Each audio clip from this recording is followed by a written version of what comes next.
glass hit the kitchen wall 2 inches from her head, not because Reed Ashford had bad aim, because Reed Ashford had perfect aim, and he wanted her to know it. Glass exploded across the tile. Wine bled down the white wall. Imara didn't move. 14 months had taught her that moving at the wrong moment cost more than staying still. She kept her eyes on him. Looking away made it worse. I asked you a simple question. His voice was completely calm. That was the thing about Reed. He was never calmer than when he was most dangerous. Where were you for 3 hours? I was at the hospital. A case ran over. You had a case. He repeated it the way he did in depositions. Not to understand, to expose. 3 hours over, couldn't send one text. My hands were inside someone's chest cavity, Reed.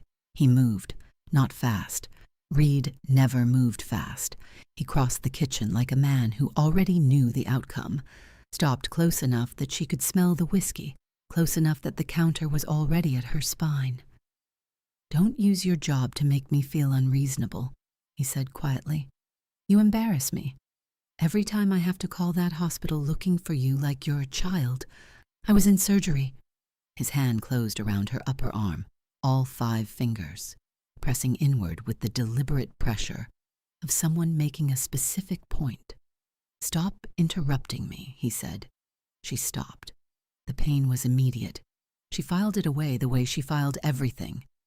Clinically, in the part of her that was still a doctor even when the rest of her had gone somewhere quieter and more survivable. 10 seconds. Then he let go, straightened his shirt. "Clean that up," he said, nodding at the wall. "I'm going to bed." He walked out. Imara stood there, not crying. She'd stopped crying in front of him 6 months ago. Tears made him feel powerful in a way that extended the evening in directions she couldn't afford. She got the mop, and somewhere deep in the part of her that was still, underneath everything, entirely herself, the part Reed hadn't managed to extinguish yet, something looked at what her hands were doing and understood. This cannot continue. Not because she was going to leave. She had tried leaving 3 times. Reed had a way of making the door feel like the most unreachable place in any room, but her body was starting to make the decision her mind kept deferring. She just didn't know it yet. That was September 14th. 6 weeks later, on a Tuesday night in November, her body made its decision, and the man who caught her before she hit the ground would change every single thing that came after. If you want to know how a trauma surgery resident, made invisible by the man who claimed to love her, became the most protected woman in Chicago, stay with me. Because this story doesn't start with a rescue. It starts with a woman who had been surviving so long she forgot what living felt like. Let's begin. Northwestern Memorial Hospital, Chicago, 11:47 p.m. Imara had been on shift for 19 hours. She was a second-year trauma surgery resident, 29, Ghanaian American. She had chosen trauma surgery because it was the hardest available option, and she had never once chosen the easier path. She stood at the nurse's station reviewing charts, drinking coffee that had stopped working 2 hours ago. Sitting felt like surrender. She hadn't eaten anything real. Reed's food in the fridge was portioned, labeled his. The morning had started with something he said at 7 a.m. that made the kitchen feel like somewhere she needed to leave immediately. The rest was surgery, and after surgery, more surgery. The edges of her vision began dissolving. She knew this feeling. She knew exactly where her limit was. Tonight she was already past it before she realized she'd crossed it. Her hand found the counter. She counted backward from 10. She didn't reach 7. The floor came up fast. She didn't hit it. An arm caught her at the waist. No hesitation, no fumbling. Reflexive, total. The precision of a body trained over many years and worse situations than this one. She was held upright with an ease that made her weight a non-issue. She looked up. He was not a doctor. Dark shirt, sleeves rolled to the elbows. A face of clean, hard angles and deliberate stillness. Not the stillness of calm, but of someone who had decided long ago that showing what he was thinking was a vulnerability he couldn't afford. Korean. Around 40. Looking at her the way structural engineers look at load-bearing problems. Already 3 steps into the solution. She would learn in 20 minutes that his name was Kwon Tae-jun. She would learn what that name meant in this city shortly after.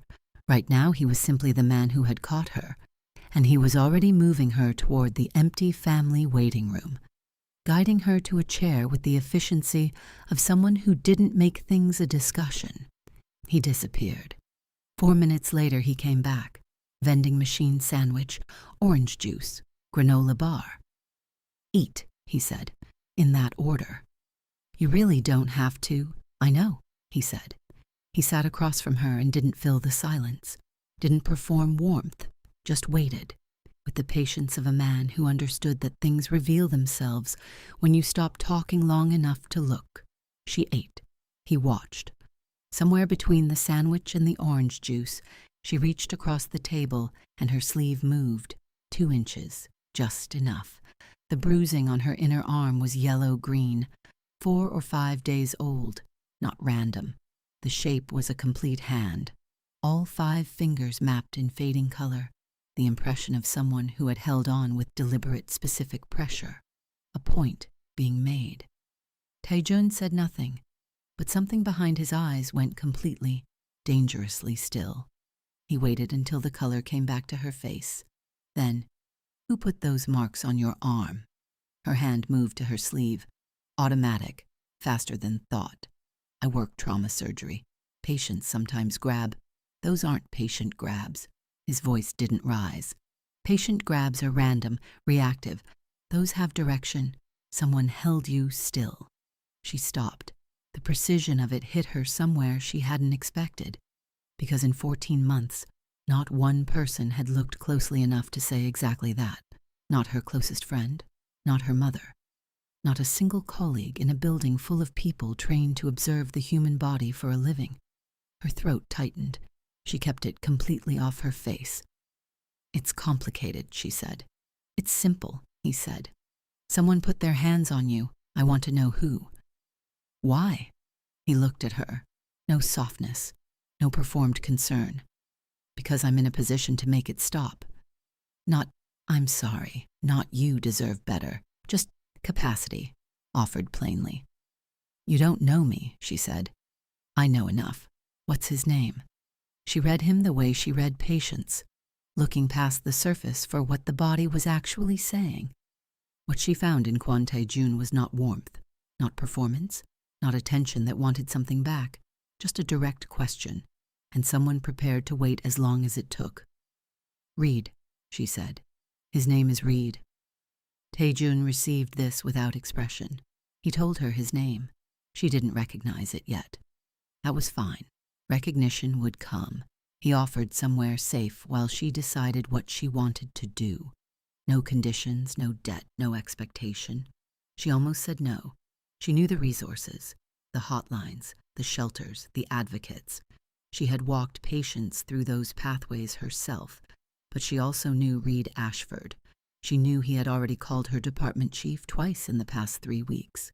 Not threatening, never threatening. Expressing concern about her mental state, about patterns he was observing, about what this might mean for her patients. He was a federal litigator. He was doing to her reputation exactly what he did to defendants, building the record, preparing the ground, making sure that when she finally spoke, the earth beneath her had already been arranged to swallow it. She looked at Tae-jun. What do you actually do? She said. Real answer. Something shifted almost invisibly in his face. I run an organization, he said. We operate outside conventional legal structure. How far outside? Considerably. She held his gaze. Are you telling me you're in organized crime? Not quite a question. He heard the difference. A pause. Brief. Honest. Yes. She should have walked back to her charts. She thought about Reed in the kitchen doorway at 2 a.m. Quiet, measured, explaining exactly why what happened was her fault. the glass hitting the wall, his face when it shattered, not angry, not out of control, choosing every single thing. She thought about 14 months of learning to take up less room, need less, be less. The slow, patient project of a man who had decided to make her disappear from the inside out. "If I stay somewhere you control," she said carefully, "what does that cost me?" "Nothing," he said. "You're not a transaction." "Then what am I?" "Someone who needed catching," he said. "I caught you. That's the entirety of this." A beat. "I need to get my bag from the locker room," she said. "I'll wait," he said. And he did. Black car, tinted windows, a driver who looked at nothing except the road. Imara watched Chicago move past the window, the hospital getting smaller, the life she'd been holding together with both hands for 14 months, receding. "How do you know he won't find me?" she said. "Men like Reed Ashford run on access," Taejun said. "Remove the access. They have nothing." "He'll go back to my department, Chief. This is my career." Imara. The way he said her name stopped her, just with the weight of someone who needed the next sentence to land. "What happens after tonight is not yours to manage, Henta." "Songkwae," he said. "That's already been assigned." "Assigned to who?" He met her eyes briefly, then looked forward. "Me?" he said. "Gold Coast, top floor, clean lines, no display." The design language of a space that didn't need to convince anyone of anything. Floor-to-ceiling windows. Chicago spread below in amber and white, like a city that didn't know it was being watched. A woman appeared. Korean, mid-60s, efficient. She looked at Imara for exactly 3 seconds. "Soon Yi," Taejun said. "She runs the household." "You look like you haven't eaten a real meal in 2 weeks," Soon Yi said. "I had a sandwich." "That's not a meal. That's an apology. Come, I'll make rice." A second figure stepped from the far corridor, tall, broad, military-bearing that never entirely left the body. "Cairo Nash," Taejun said, "head of security. Anything you need, tell him directly." Cairo extended his hand, firm. "Matter of fact. Direct," he confirmed, then stepped back into the position of a man who watched everything without appearing to watch anything. Taejun showed her the room. Lock on the door. Real, solid, engaging from the inside with weight and certainty. The best mattress she'd touched in 2 years of on-call rooms. She stood in the middle of it. She thought about the apartment she shared with Reed, the invisible architecture, the rules that weren't called rules, the way she'd learned to move quietly, need less, take up less room, make herself small enough that she didn't give him anything to work with. She sat on the edge of the bed. Her phone buzzed. "Reed, you didn't come home. I've called 6 times. This is exactly what I'm talking about, Imara. This instability, this inability to communicate. I'm worried about you. Call me right now." She stared at the screen. "Worried about you." Always that word. Not angry, not threatening. Worried. The vocabulary of a man who understood that the most effective cage is one the person inside believes was built for their own protection. She set the phone face down on the nightstand, lay back without changing her clothes, closed her eyes. She was asleep in 4 minutes. She slept for 11 hours, and for the first time in 14 months, she did not wake once to the sound of footsteps in the hallway. Not once. She woke up reaching for the edge of the bed, not because she was falling, because 14 months of sleeping next to Reed Ashford had trained her body to stay small, stay contained, stay on her designated side like the mattress had borders she wasn't supposed to cross. The habit lived in her muscles now, deeper than thought. She lay still and looked at the ceiling. Then she looked at the room. Clean lines. Winter light pressing through the floor-to-ceiling windows. The door at the far end with the lock, real, solid, that she had engaged herself last night with her own hand. She reached over and touched it. Still locked. She pressed her eyes shut for a moment. Then she got up. The bathroom mirror was honest in the way mirrors are when you haven't decided yet how to hold your face for the day. Deep circles, collarbones, too prominent. The specific geography of a face that had been running on too little for too long. She looked like someone who had been surviving. She showered longer than she intended, because the water pressure was extraordinary, and because nobody was going to knock on the door and ask what was taking so long. She followed the smell of something cooking. Soon Yi was at the stove when Imara appeared in the doorway. Older woman glanced up, looked at her face, looked at her hands, then pulled out the stool at the island. "Sit," she said. Imara sat. "You slept," Soon Yi said. Not a question. 11 hours. Good. She cracked 2 eggs into the pan. Your body was owed considerably more than that. There was something settling about Soon Yi's presence, the warmth of a woman who expressed care through competence rather than sentiment. She made you feel attended to without making you feel observed. "How long have you been with him?" Imara asked. 9 years, since his mother died. A pause over the pan. "Before that, I was her closest friend for 30 years. So in one way or another, this family has had me underfoot for most of my adult life." What was she like? Soon Yi was quiet for a moment. "The most quietly ferocious person I have ever known," she said. She worked double shifts in a building she would never own, for people who would never fully see her, without complaint, without self-pity, never letting that boy see the weight of it. She slid the eggs across the island. She wanted him to believe the world was manageable. She wanted him to have the confidence of someone who had not been taught that the ground could move. "Did it work?" Imara said. Soon Yi looked at her with something complicated in her eyes. "He built something that nothing can move," she said. "Whether that's the same thing, I leave that to people smarter than me." She refilled her coffee.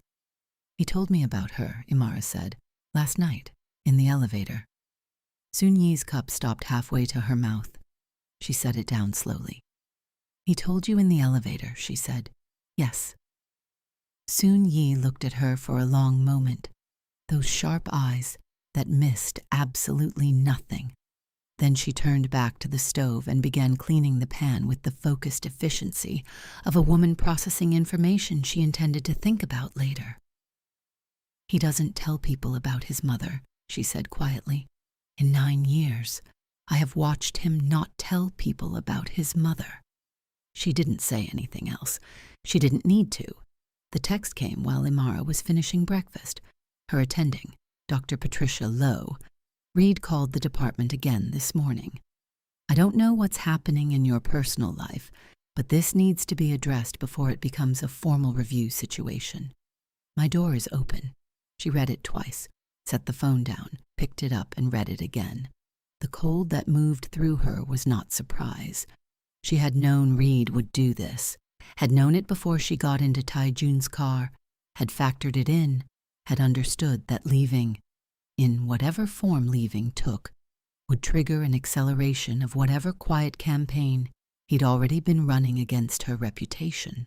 Preparation, it turned out, did not change how it felt to watch it actually happen. Her career, the thing she had built from nothing, years and relationships, and the easy version of her 20s, sacrificed piece by careful piece. Reed had always understood that her work was the thing she would die before relinquishing, so that was precisely where he had aimed. She was still staring at the phone when Taijun walked into the kitchen. Already dressed, dark shirt, dark trousers. He looked at her face from across the room and read the situation without being told. "He called your department," he said, "this morning." She set the phone on the counter between them. "My attending. He's been framing it as concern, mental instability, patient safety risk." Taejun looked at the phone, then at her. "Go back to bed," he said. "I have a shift at 2 o'clock. Cairo will drive you at 1:30. "You're not hearing me." She kept her voice level. She was a surgeon. She had learned to keep her voice level in situations considerably more critical than this one. "If there's a formal review, That follows me. That does not get walked back easily, and I need you to understand. Imara, just her name. The specific weight of a man who needed her to stop for 1 second and actually hear the next sentence. She stopped. By the time you walk into that hospital this afternoon, he said, your attending will have a different understanding of the situation. How? He picked up his coffee. What needs doing? He said, and walked out of the kitchen. Reed Ashford arrived at Northwestern Memorial at 9:15 that morning, in a charcoal suit that cost $3,000 and the composure of a man who had already decided how a conversation would end before he walked into the room. He sat across from Dr. Patricia Lowe with his hands folded and his expression arranged in careful, reluctant concern. The face of a man who hated to be raising these issues, but felt a genuine, responsible obligation. Deteriorating. Pattern of behavior. Things I've noticed at home I can't in good conscience ignore. The program deserves to be aware before something happens with a patient. Measured, credible. The picture of a worried partner doing the difficult thing. He left at 9:43 feeling it had gone precisely as intended. He took the elevator to level 2 of the parking structure. His gray Audi, space 247. Far end of the row. He was already composing the follow-up text. Not angry, never angry. Reed's texts were never angry. They were concerned and measured, and they made her feel unreasonable for existing outside his reach. The elevator opened. He stepped out and stopped. There was a man standing between him and his car, not blocking the path directly, not aggressive in any visible way, simply present, standing with his hands in his pockets in the stillness of someone who had been waiting without impatience and had no intention of announcing why. Reed's instincts fired before his thinking caught up. 20 years of reading rooms, reading witnesses, reading the precise atmospheric temperature of situations before they developed. All of it activated simultaneously and told him clearly, something about this is wrong in a way you cannot immediately name. He recovered in 2 seconds. Recovery was automatic. Can I help you? Confident.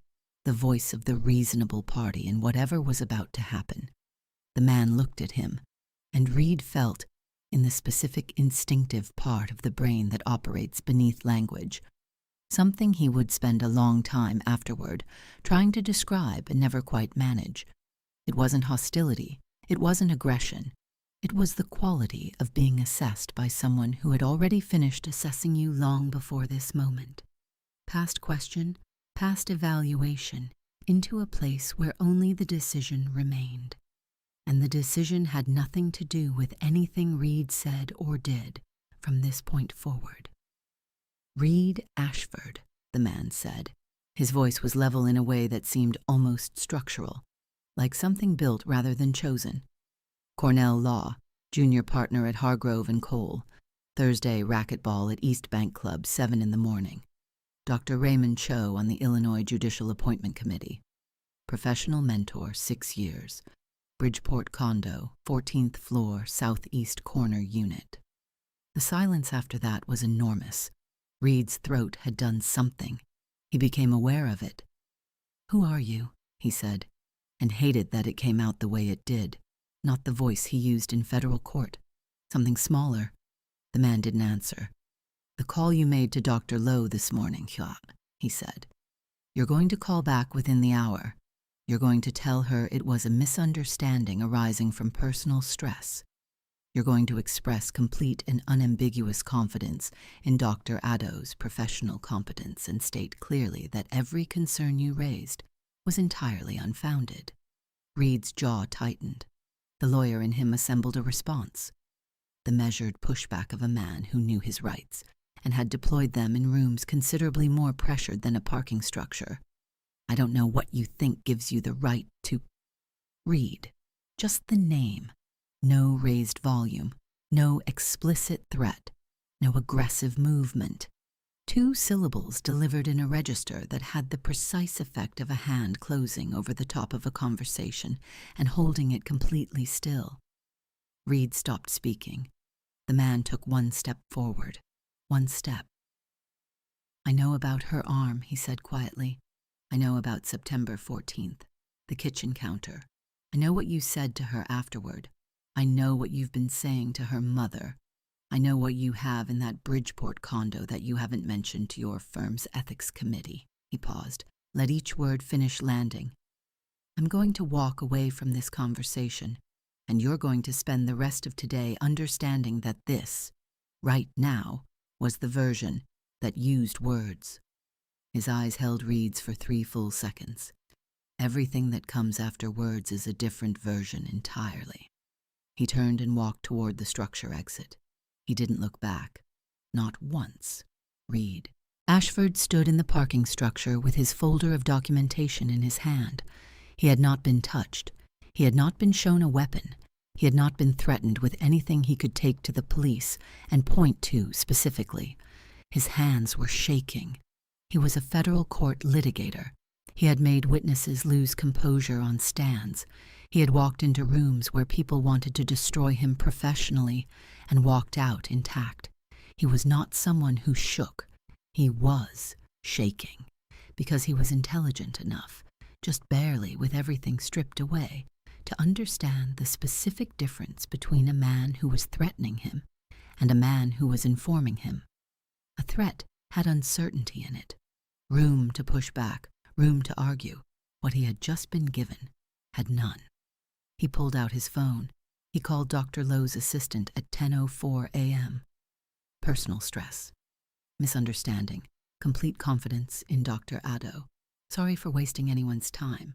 He sat in the Audi for 23 minutes afterward without starting the engine.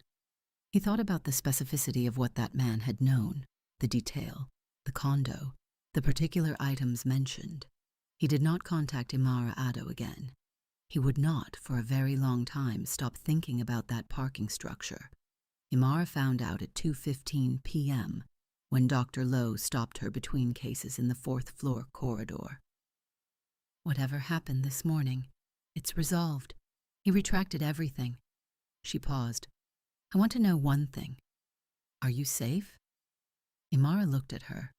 Yes, she said, and felt the truth of it move through her like something physical. Good, Dr. Lowe said. Then we don't need to discuss it further. She walked away. That was the entire conversation. It was all it needed to be. 3 weeks passed, and in those 3 weeks, Imara Addo began, without planning it, without marking the moment it started, to remember who she was. It happened the way healing always happens, not in a single reversal, in accumulation. She started sleeping through the night, all the way through, without the flinching half-wakefulness she had maintained for 14 months, the body's permanent low-level alert. She started eating without calculating whether she had permission. That one surprised her. Not the eating itself, but the noticing of it. The moment she sat down to a meal and realized her mind was simply thinking about whether the food was good, rather than whether she had assessed her position correctly before reaching for it. Such a small, ordinary thing. It felt enormous. She called her father on a Sunday. He was in Accra, in the garden he'd been cultivating since retirement. You sound different, he said. Different how, Papa? A pause. She could hear wind through the garden. Like yourself, he said simply. She pressed her lips together. I'm working on it, she said. Don't work on it, he said. Just be it. You were always yourself. Someone just convinced you otherwise for a while. She thought about that for a long time after they hung up. She went back to her residency. Cairo Nash's people shadowed her in plain clothes, and she spotted them on the second day. A woman near the elevator nursing a coffee that never got any smaller. A man in a gray jacket who appeared on 3 separate floors, across one shift, with the studied casualness of someone trained to be unobtrusive. She didn't mention it to Taejun. She understood already that this was not a conversation. It was a function being performed. She filed it and kept moving. Then one morning she opened the refrigerator and stopped. Groundnut paste, sobolo, the dried hibiscus her mother made every Sunday, the particular sweetness of it that meant Sunday mornings, and her mother's kitchen, and the version of herself that existed before everything got complicated. The exact brand of Chin Chin from the Ghanaian market in Hyde Park. She stood at the open refrigerator for a long time. She hadn't told Taejun, hadn't told Soon Yi, hadn't mentioned the market or the Sobolo to anyone in this apartment, which meant he had either been listening to her phone calls, which unsettled her, or he had filed some passing thing she'd said and acted on it without announcement or expectation of acknowledgement. She found him in the living room. "The refrigerator," she said. He looked up. His expression didn't change. "Soon Yi stocked it," he said. "You told her what to get. You mentioned the Hyde Park market when you were on the phone. With your father. You said your mother went every Saturday when you were growing up." She looked at him. He met her gaze and waited. "You didn't say anything about it," she said. "No." "Why not? A moment." "Because it wasn't something that required saying au bonjour," he said, and looked back at the document in front of him. Imara went back to the kitchen and stood at the counter. She thought about what it meant to be seen by someone who didn't need credit for seeing you, who noticed things not to use them, but simply because paying attention was how they moved through the world, who did things quietly and completely and never once asked you to notice. She had forgotten this was possible. Reed had made sure she forgot. She was remembering now. They developed a rhythm that neither of them named. Taejun was present some evenings. Not all. He ran an organization with obligations she didn't have full visibility into, and he didn't offer it. And she didn't ask. But when he was there, they shared the space with an ease that had grown without either of them deciding to grow it. He asked questions directly, without softening, expecting answers in kind. After 14 months of conversation that was really navigation, every word calculated for safety before it left her mouth, Taejun made talking feel like thinking out loud. "Tell me what trauma surgery actually requires," he said one evening. Not the description, the actual requirement. She looked up from her case notes. "The ability to make permanent decisions in temporary information," she said. 30 seconds. Incomplete data. Something that will either live or not based on what you choose. And you have to choose anyway. You have to be comfortable with the fact that you will never have everything you need and act as though you do." He considered that. "And you are," he said, "comfortable with it." "I wasn't. First year I was terrified every time." She paused. "Then I realized the terror was just information. My body telling me the stakes were real. I stopped trying to get rid of it and started using it instead." He was quiet for a moment. "You will be exceptional," he said. Flat. Certain. The tone of something already established as fact. "You don't know that?" "I know how you think," he said. "That's enough." She looked at him for a moment longer than necessary, then looked back at her notes. On a Thursday night, she was at the kitchen island working through a post-operative complication that had been living in the back of her mind since she came off shift. Taejun came in, poured something from the decanter and sat across from her with a folder of documents. Neither of them spoke. For 90 minutes they occupied the kitchen in a silence that was not uncomfortable but full, the specific quality of shared quiet between two people who have stopped needing to fill space for each other's benefit. She looked up. He was watching her, not with surveillance, not the monitoring awareness she had learned to feel from Reed, the sense of being tracked. Something else. The focused, unhurried attention of someone looking at a thing they find genuinely worth looking at. "What?" she said. "Nothing," he said. He looked back at his document. She looked back at her notes. She thought about those 2 seconds on the drive to the hospital the next morning. She had spent 2 years training herself to read bodies, to find the true signal beneath the managed presentation. She knew the difference between a man looking at nothing and a man looking at something he hadn't yet decided what to do with. What she had seen in those 2 seconds was not nothing. She filed it, let it sit, waited to understand it better. 6 weeks after the parking structure, Imara was in the locker room at Northwestern Memorial 20 minutes before her shift, pulling her hair back when her phone buzzed on the bench beside her. Unknown number. Her nervous system had its own protocol for unknown numbers now, a specific tightening in the chest, a bracing, a preparation for whatever version of Reed was about to come through her screen. She opened it. A photograph. Herself. Leaving the hospital 4 days ago, coffee in hand, bag over her shoulder, completely unaware of the cold air, of the car waiting at the curb, of anything. The angle was from across the street, elevated, deliberate, the composition of someone making a precise, specific point with a frame, crosshairs overlaid on the image, centered. One line of text beneath. He took my network. You're how I take back his reason to cooperate with anyone. She stood in the locker room and looked at the photograph for a long time. She didn't panic. No hyperventilation, no spiraling. Just a cold settling that moved through her from the chest outward, the body shifting into the state it reserved for situations where falling apart was not an option. She closed the message, picked up her bag, walked out. She called Tai-jun. He answered before the second ring. Someone sent a photograph to my phone, she said. Me leaving the hospital, with crosshairs on it. A pause. So brief she almost missed it. Screenshot it and send it to this number. He gave her a string of digits. Then go back inside. South entrance, not main. Don't go anywhere alone. I'll call you back in 10 minutes. Tai-jun. 10 minutes, he said. Go inside now. He ended the call. She went back inside. He called back in 7. I need you to leave the hospital. Cairo is at the south entrance. Go with him now. Don't stop. Don't talk to anyone on the way out. I have a shift that starts in. Your attending has been notified. Family emergency. It's handled. You called my attending? Cairo called. It's handled, Imara. You can't just reach into my workplace and Imara.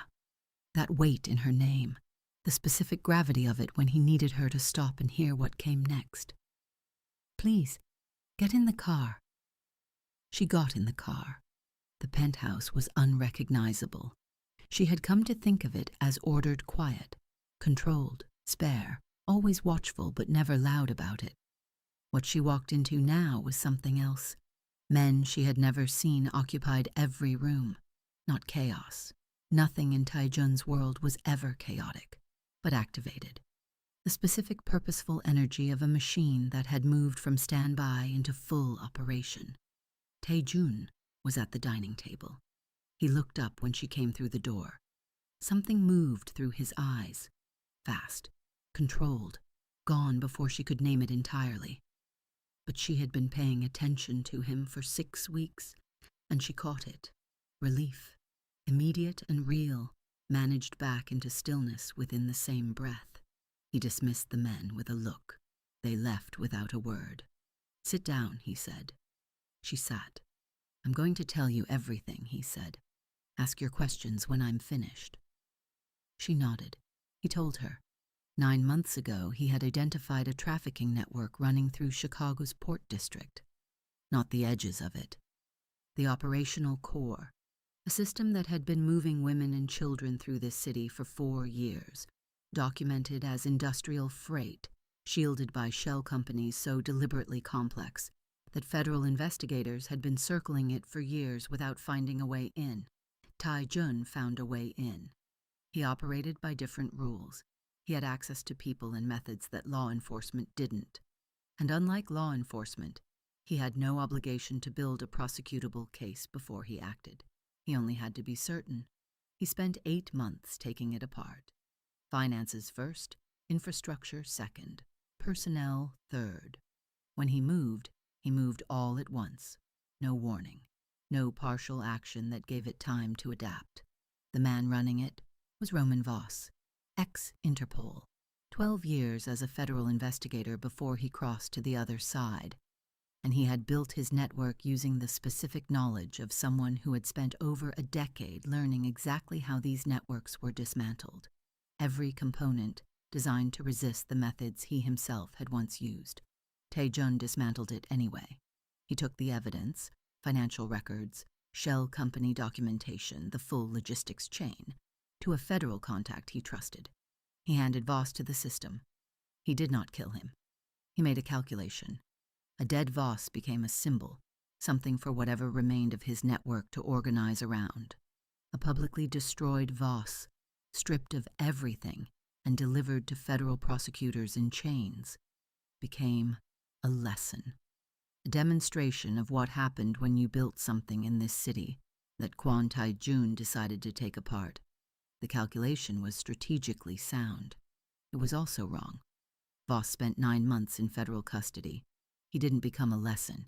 He sat with his time and his patience and his 12 years of investigative training and became something more dangerous than before. Focused, specific, stripped of everything except one objective: maximum damage to the man who had cost him everything. And he had identified, with the precision of a former investigator, exactly where to aim. Tae-jun finished. The room was quiet. Imara had her hands flat on the table. She looked at them for a moment, then at him.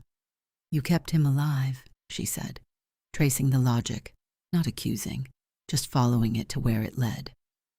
"Yes." "He spent 9 months deciding how to use that." "Yes." "And what he decided was me." Tae-jun's jaw tightened, just slightly. "Yes." She sat with this, the uncomfortable reality of being someone's most effective weapon against a man who had spent 20 years eliminating every vulnerability he had, being the crack in the wall that someone had found and was pressing on with everything they had. "Why didn't you kill him?" she said, "when you had the opportunity?" "I believed the system could contain him." "Was it the right choice?" He held her gaze without flinching. "No," he said. She looked at him. At that word, plain, unqualified, undefended. No justification appended, no context to soften it. She had spent 14 months with a man who had never once said a plain, honest, undefended thing about anything. "What happens now?" she said. "Now I correct it," he said. "How?" He was quiet for a moment. "By making you the wrong target," he said. 3 days later, he put a box on the table in front of her. They were in the middle of a security briefing. Cairo, 2 senior members of Tae-jun's organization, a tactical map, threat assessments, photographs that Voss's people had taken of her movements laid out in sequence. Her name appeared in the documentation in several places. She had stopped looking at it directly. Tae-jun was talking through perimeter protocols, calm, precise, moving through the material with the focused efficiency of a man who had done this before. He stopped mid-sentence, reached into his jacket, set a small box on the table directly in front of her, on top of the threat assessment, on top of her name in the documentation. He opened it. Black diamond, gold band, substantial and specific. Nothing like anything she would have imagined from any version of this situation. Something chosen by someone who knew exactly who she was and had zero interest in giving her anything generic. The room went completely still. Cairo studied the tactical map with sudden intense focus. "Marrying me changes your legal protection status," Tae-jun said. His voice hadn't changed from the briefing tone. Completely level, completely direct. "It changes how you appear in every legal and financial document connected to my name. Anyone who moves against you is not exploiting a vulnerability. They are making a direct declaration against the Kwon organization itself." He paused. "In this city that carries a specific and well-understood meaning, it removes the angle Voss is using." Imara looked at the ring. Then she looked at him. "Tae-jun. Yes. That is the least romantic proposal in the history of proposals." Something shifted at the very edge of his mouth, almost imperceptible. "I'm not a romantic man." "I know," she said. She picked up the ring, turned it in the light. Dark diamond, absorbing everything around it and returning something more concentrated, more specific. "But you noticed the Cibolo," she said. "You sat across from me for 90 minutes, And when I looked up, you were watching me, like I was something you hadn't finished working out yet. You had Reed's complete file before our first conversation ended. You told me about your mother in an elevator at midnight. The thing you apparently haven't told anyone in 9 years. She looked at him. You don't say things, she said. You do them, and I have been paying very close attention to everything you do. She put the ring on her finger. Yes, she said.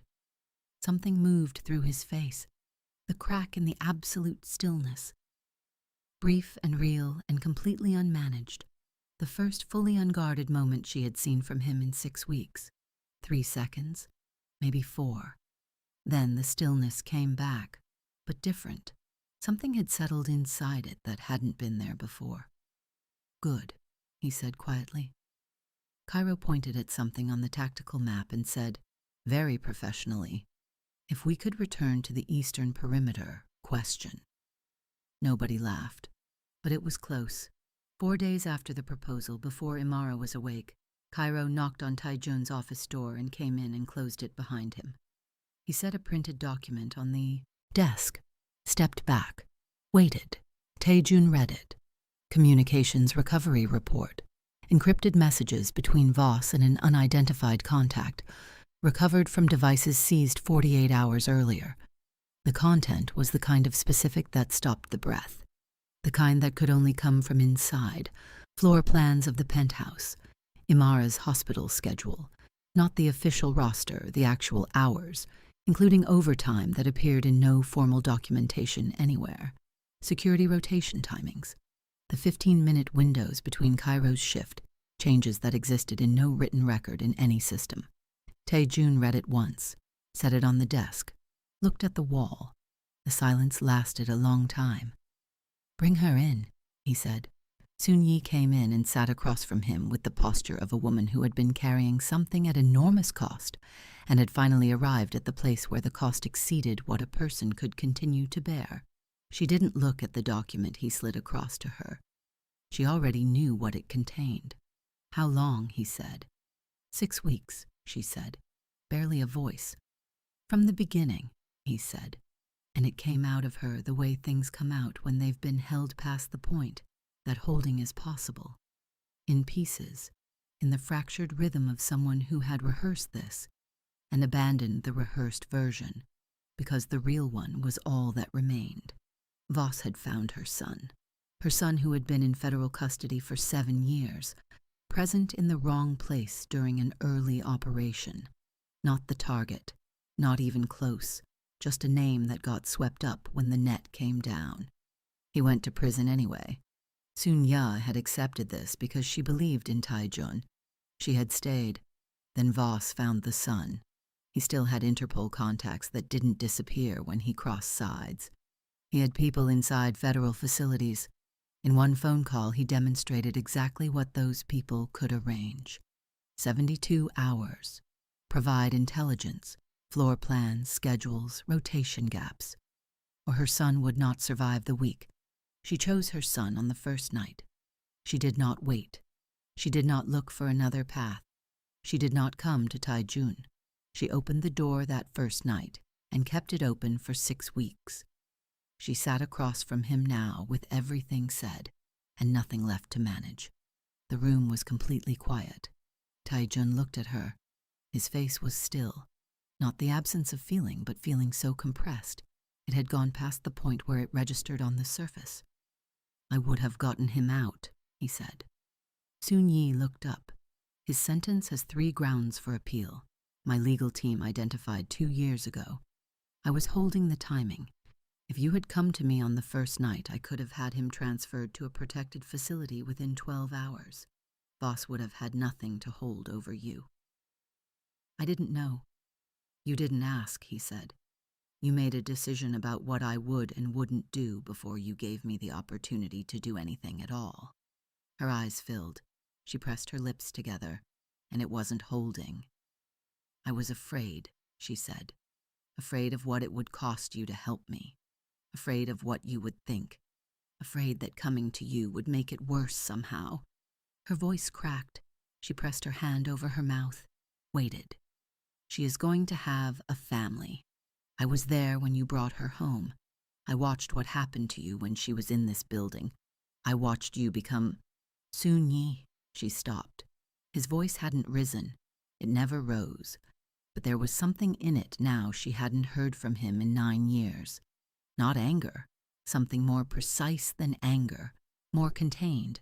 More devastating in its containment. 3 of my people were in that hospital because of what you gave him, he said. She was in that photograph because of what you gave him. She, not Amara, not her name. Just she, said, in a tone that carried in one syllable everything Kwon Tae-jun had never once said aloud about what Imara Edo had become to him. Every person in the room felt it land. Soon-Yi closed her eyes. I know, she whispered. I know what I chose. I know what it could have. She stopped, started again. I would choose my son again. I need you to know that. I would choose him every time. But I would come to you first. If I could go back, I would come to you first. Tae-jun said nothing. Cairo, he said. Cairo stepped forward. Federal contact. Full cooperation arrangement. Tonight. He stood, walked, to the door, stopped there, his back to the room. I'll have someone look at his appeal files today, he said. A long silence. Soon-Ya looked up slowly as she understood what he meant. The grounds are solid, Tae-jun said. It should have been filed 2 years ago. That's on me. He said it plainly. No performance of generosity, just the acknowledgement of a true thing.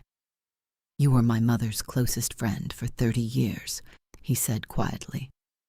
You knew me before I knew what I was going to become. You stayed when staying cost you something real. He paused. I know all of that, and I know what you chose. Both things are true, and neither one cancels the other. He walked out. Imara was in the kitchen when he found her. She had been standing at the counter for 20 minutes, her coffee cold beside her, listening to the texture of what happened in that office without hearing the words. The specific quality of Tae-jun's voice when something was being addressed at its full weight. The way the apartment went quiet afterward. She read his face when he came in, fast, finding the signal underneath the managed presentation. Tell me, she said. He sat down across from her and told her everything. Soon-Yi, the son, the 72 hours, 6 weeks of information flowing from this apartment to Roman Voss, like water finding the lowest available path. Imara listened without interrupting, hands flat on the counter, face still, holding herself steady enough to receive everything clearly. When he finished, she was quiet for a moment. She was trying to save her child, and she said, yes. And she made the wrong choice doing it. Yes, both of those things are true at the same time. He looked at her. Both of those things are true at the same time, he said. She turned the ring on her finger. Once, slowly. What happens to her son, she said. Someone is looking at the files today. She looked at him. You're doing that, even now, even after what she handed him. He didn't choose this, Tae-jun said. That's not complicated. She looked at him for a long moment. At this man who could hold someone fully accountable with one hand and extend something to an innocent person with the other, and experience no contradiction between those two actions. Because to him there was none. The logic was simply, the son didn't choose this. Therefore, the son deserves what's available, clean, specific, unhesitating. She reached across the counter and put her hand over his. He looked down at it. Then he turned his hand over and closed his fingers around hers. Neither of them spoke. Chicago pressed against the windows 40 floors below. Indifferent, continuous, the city moving through its ordinary morning with no awareness of what was being set in motion inside the building that looked down at it. But something was coming. Tae-jun had been wrong once about Roman Voss. He had made that calculation, lived with its consequences, and now held the hand of the woman those consequences had aimed at. He was not going to be wrong a second time. The wedding was Tae-jun's idea. not the concept. They had been moving toward that since the night he put a ring on the table during a security briefing with the romanticism of a man filing a tactical report. The timing was his idea. He told her on a Wednesday evening. "We're moving the ceremony up," he said. He was at the window, reading the city the way he read everything, looking for what it was telling him rather than what it appeared to show. She looked up from her case notes. "How far up?" 4 days. She set down her pen. 4 days. "Yes. Taejun, weddings require... It's handled, venue, efficient, everything. You've already arranged it." This morning, she looked at him. "Were you planning to tell me before or after?" He turned from the window, the particular expression of a man who had solved a logistical problem and was now acknowledging that the logistical problem involved another person who had opinions about it.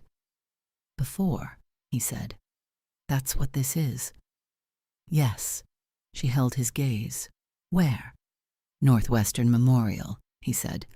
"The rooftop. Saturday night." She was quiet. "Your building," he said.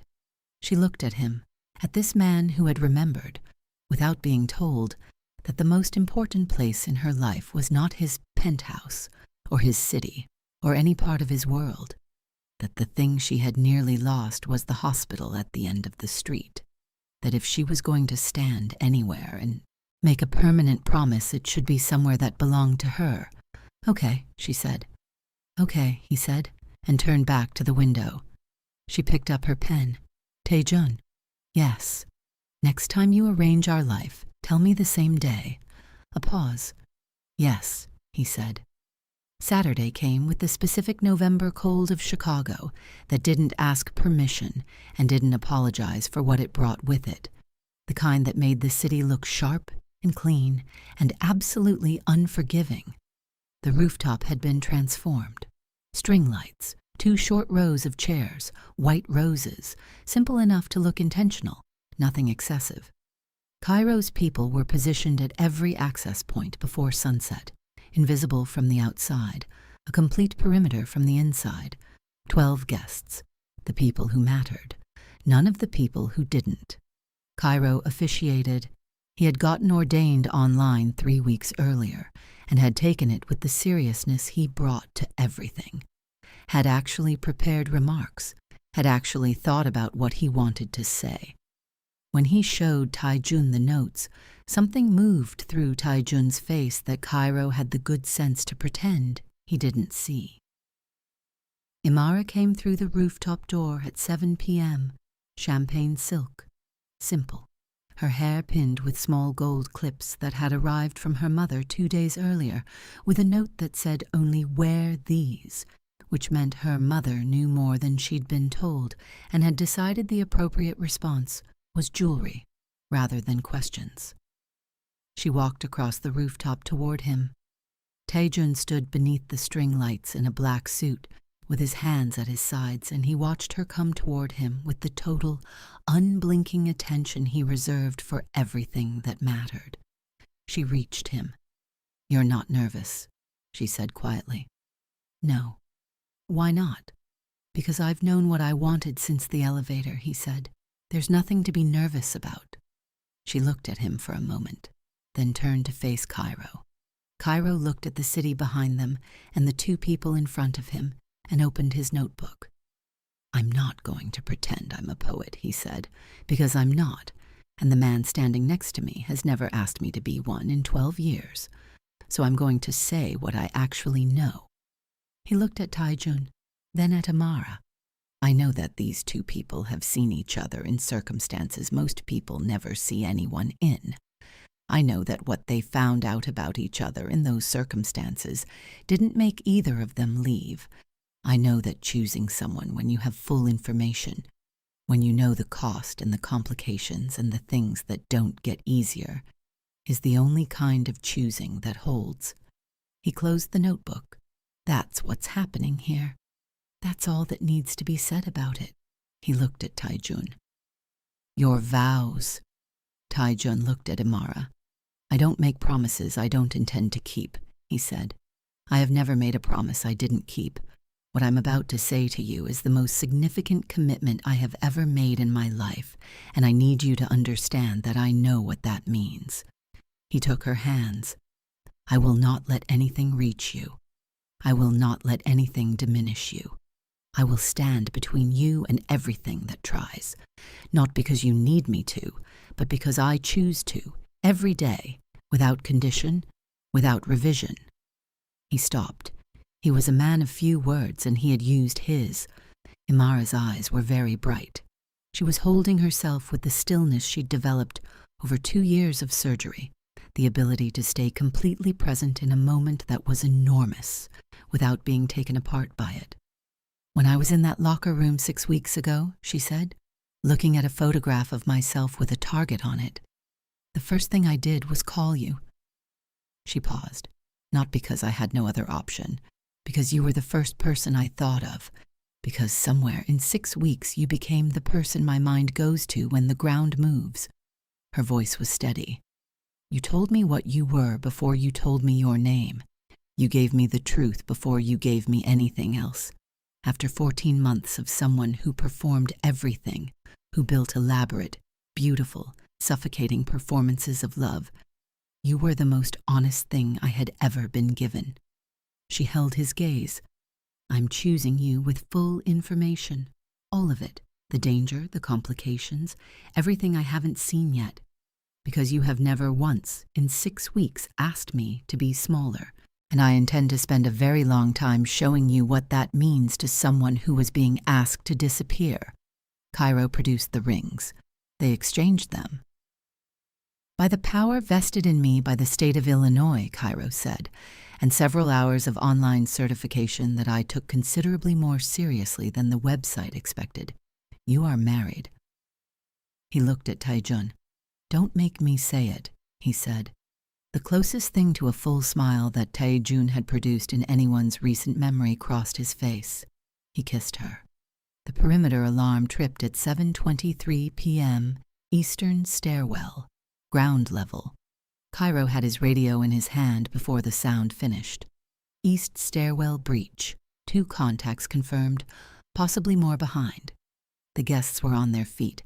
Taijun's people moved with the efficiency of people who had trained for exactly this and were not surprised to be in it. Taijun turned to Imara. She was already looking at him. "Go with Cairo," he said. "Taijun, the surgical bay on 3, lock it. Cairo will be outside. You don't open it for anyone who doesn't give you his name first." "How many people does Voss have?" "Enough that I need to not be thinking about where you are when I'm handling it." She looked at his face. Shifted completely now. Not cold, not distant. Focused. The part of him built for exactly this. "Come back," she said. "Yes," he said. "Not I'll try. Not I'll do my best. Yes." She went with Cairo. Taijun moved, not running. He never ran. The controlled, unhurried efficiency of a man who had been in worse rooms than this one and had walked out of every single one. His pace was steady and deliberate, and it covered ground faster than it appeared to.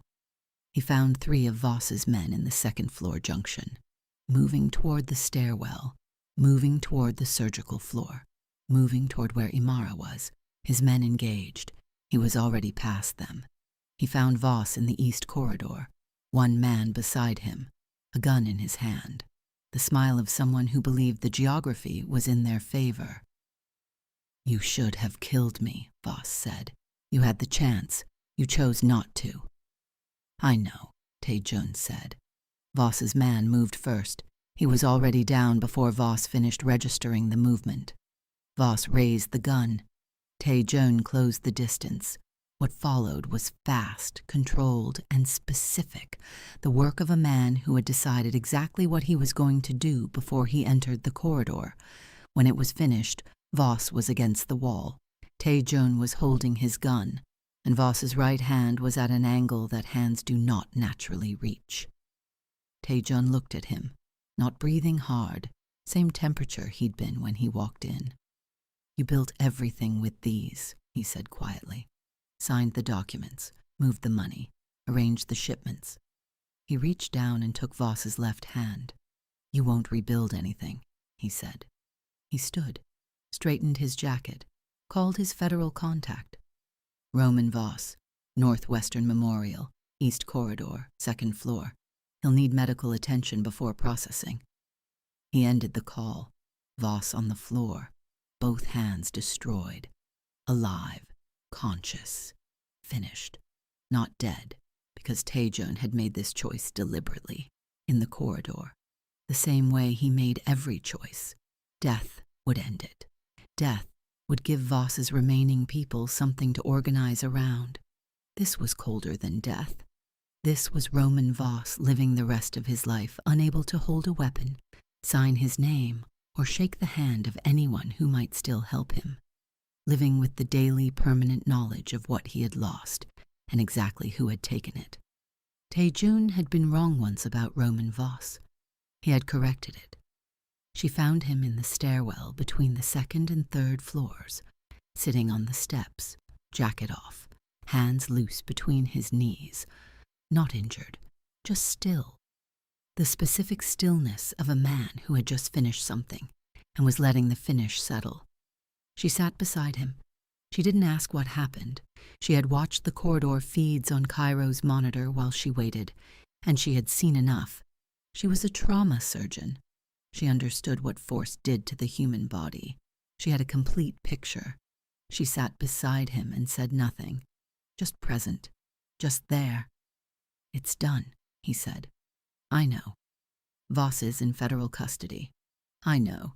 She turned toward him, took his face in both her hands, the gesture of a surgeon, purposeful, without performance, and held it. He closed his eyes. She felt the tension in his jaw, the held quality of a man who had been running at full capacity for weeks and was finally somewhere. It was safe to stop. Open your eyes, she said. He did. She was right there, looking at him with the clear, direct, completely unguarded gaze of someone who had seen all of it and had not moved an inch. You kept your promise, she said. I told you I would, he said. I know, she said. That's why I believed you. She kissed him there in the stairwell of the hospital that had held her through the worst of it, and he kissed her back with the specific quality of a man holding something he had come very close to losing and was only now allowing himself to fully feel the weight of what that would have meant. When they broke apart, she rested her forehead against his. Can we go back upstairs, Kao? She said. I'd like to finish our wedding. He looked at her. Yes, he said. He stood, pulled her up. They went back upstairs. The reception was champagne and the particular warmth of a small group of people who had just been through something together and were still feeling the edges of it. Cairo gave a speech he had also prepared, which surprised exactly nobody once they heard it. 12 years, a man who built something from nothing and never once made a choice he couldn't justify. He looked at Amara when he finished and said simply, You figured that out faster than most people would have. That's not luck. That's you. Taejun stood with a glass in his hand and watched Amara move through the small gathering, laughing with her friend Dara, holding her own with Dr. Lowe, present and warm and entirely herself. The specific quality of a woman who had been made to disappear and was standing on a rooftop in November, visible and undeniable. At some point she looked over and caught him watching. She tilted her head slightly. A question. He shook his head slightly. Nothing. But she smiled, the full kind, the kind that reached her eyes and stayed there, and looked away again. And Kwon Tae-jun, who had built 20 years of power on the foundation of revealing nothing, stood on a rooftop in November and felt something move through his chest that he had no tactical framework for and did not attempt to manage. He let it stay. 15 months later, Reed Ashford had resigned from his firm and relocated to Philadelphia. The Kwon organization's transition to legitimate operation was 91% complete. Roman Voss was sentenced to 43 years on a Thursday in April. The name Kwon Tae-jun did not appear anywhere in the public documentation of the case. He had also, without announcement, without acknowledgement, created stable employment with full documentation for 53 women who had come through the system Voss had built. He never mentioned this to anyone. He simply did it.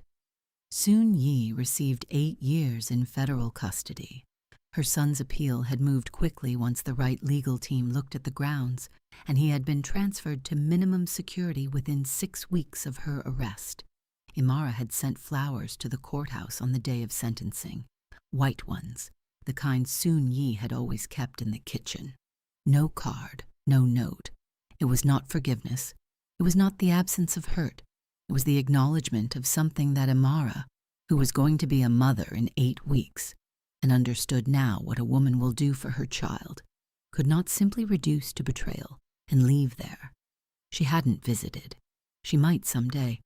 Imara was 4 weeks from her board certification in trauma surgery and 8 months pregnant, which meant she received daily commentary from every attending in her department about shift length and rest, which she received with the gracious attentiveness of a woman who had no intention of doing anything differently. On a Sunday morning in February, she was on the phone with her father at the kitchen island of the brownstone they had moved into 8 months earlier. Lincoln Park, a yard, a room painted warm yellow with a crib Taejun had assembled himself on a Saturday afternoon, reading the instructions once and setting them aside. She was mid-sentence when she felt it. She knew immediately. She had delivered enough babies. She finished the sentence she was saying to her father. Then, "Papa, I need to call you back." "Is it?" "Yes. Go," he said. "Call me the moment."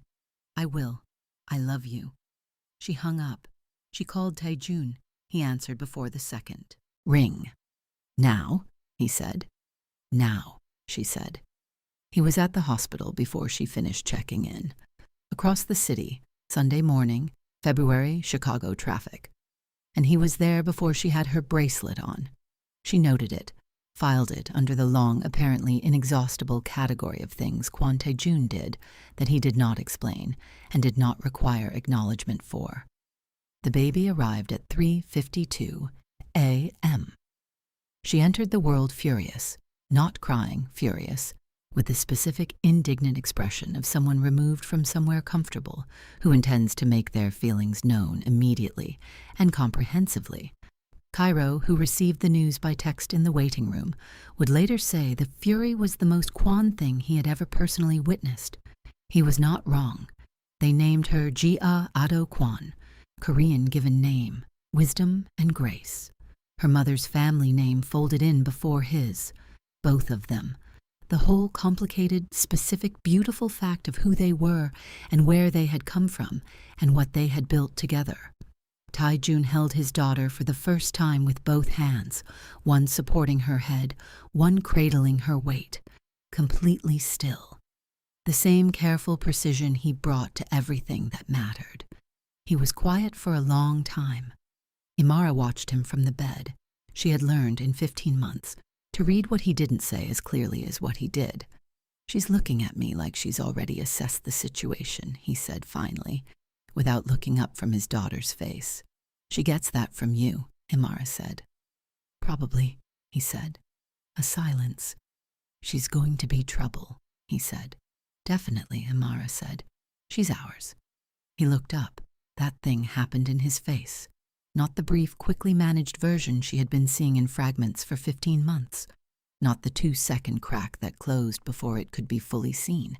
This time, it happened, and it stayed, moving through his expression and settling there, changing the quality of it into something that everyone who had ever feared the name Kwon Tae-jun would not have recognized. Something open, something without armor, something that looked, stripped of everything else, exactly like what it was.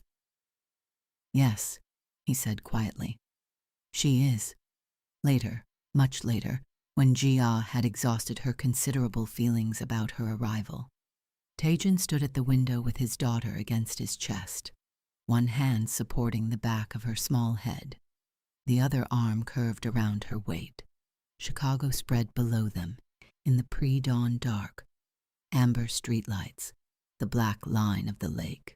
the grid of a city that had carried his name as a warning for 20 years, going about its early morning business, knowing nothing about the room above it. Behind him, Imara slept. He looked down at his daughter. He thought about a parking structure and a vending machine table at midnight, a woman who had asked him what he actually did and received the honest answer and stayed anyway, an elevator, a refrigerator, 90 minutes of shared silence in a kitchen, a rooftop, a stairwell, the specific weight of both her hands on his face in the moment after everything had been resolved. He thought about what it meant, all of it, assembled, that he was standing here. The things you build with someone, he thought, are more permanent than the things you build alone. He had spent 20 years building things alone. He understood the difference now. The city moved toward morning. The light began, almost imperceptibly, to change, and Kwan Tai Jun stood at the window with his daughter in his arms and his wife asleep behind him, and the life they had chosen spread around them in every direction, and felt without managing it, without containing it, without reducing it to something more handleable, completely, unreservedly, exactly where he was supposed to be. If this story found you somewhere in the chest, share it with someone who needs to hear that being caught by the right person can change everything. Drop your city in the comments. I want to see how far this one travels.